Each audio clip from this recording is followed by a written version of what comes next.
Ongoing, global conflicts are a big challenge for a peaceful global order. Meanwhile, threat is transiting from kinetic domain to cyber warfare, information warfare. Pager blasts have added new dimension to warfare. Russia-Ukraine war has resulted into complex energy and economic problems in the world. Attack on Gaza has created biggest human crisis of the century. Politically, world is transiting from unipolar to multipolar. Wealth is transiting from west to east. Due to rise of multinational companies, governments are under huge pressure and unable to maintain balance in provision of resources and their equal distribution. This condition has led to exploitation and rule by few.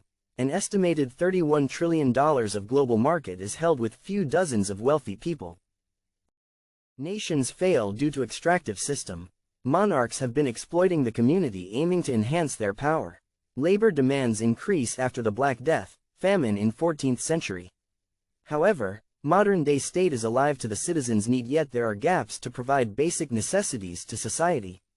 It needs a comprehensive review that why nations are unable to meet the challenges of modern-day era and provide what is required to their citizens.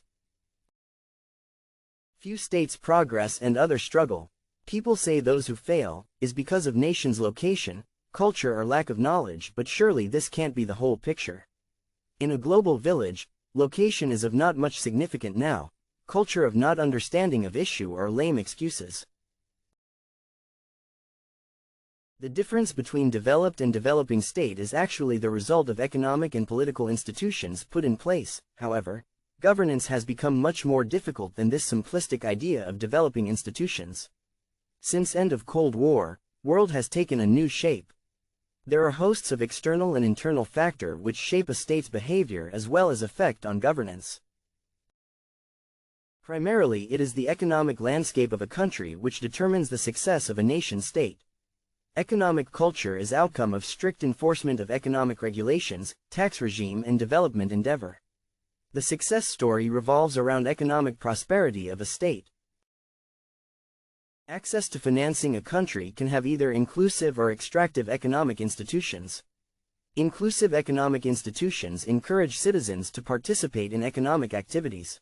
Economy benefits from private property laws, developed banking sectors and strong public education. This system encourages people to work hard and be creative because they know their efforts will bring wealth. An extractive economic institution receives income from one group in society for the benefit of another group. For example, IPPs, sugar and other commodity cartels in Pakistan. In Latin America, system was built on the exploitation of indigenous people to benefit colonizers. In North Korea, the Kim family created a repressive regime that didn't allow private property and secured all power for the select elite only. Similarly, politics can also be either inclusive or extractive. An inclusive political institution has pluralism. This means every group in society is being represented politically. It also needs centralized power to ensure that the rule of law is upheld and groups don't overrun one another. Black Death was a critical juncture in history for Western Europe. It spelled the end of extractive feudalism, but in the East it grew worse. Institutional drift is the result of this difference that led to divergent paths. It's where two similar regions grow in different directions. We saw a similar institutional drift when global trade expanded and the British colonized. Political instability and polarization within states is emerging as biggest hurdle in smooth governance. The reason behind these two impediments is emerging pattern of information, nationalism, deconstruction of narratives, rise of new powers broker and external involvement in states' internal affairs.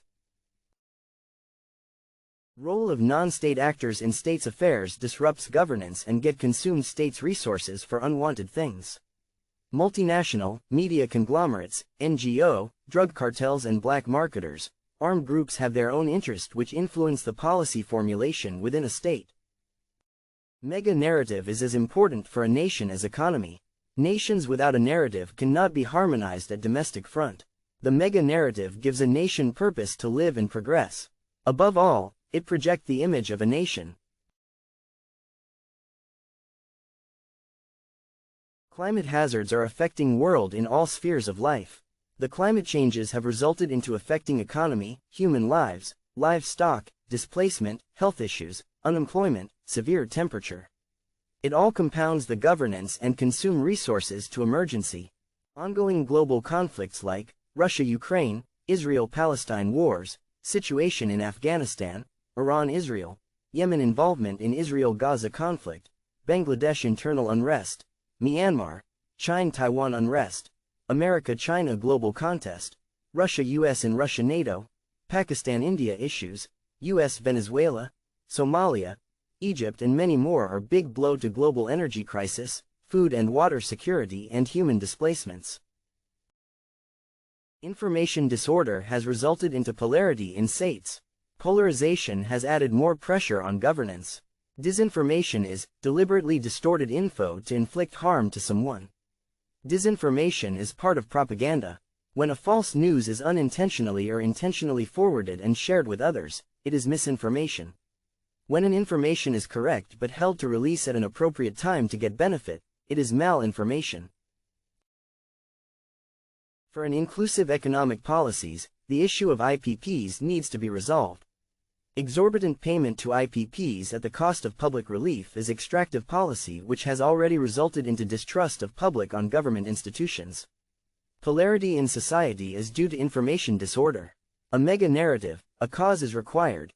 To overcome despondency, only a stable political environment can lead towards progressive Pakistan.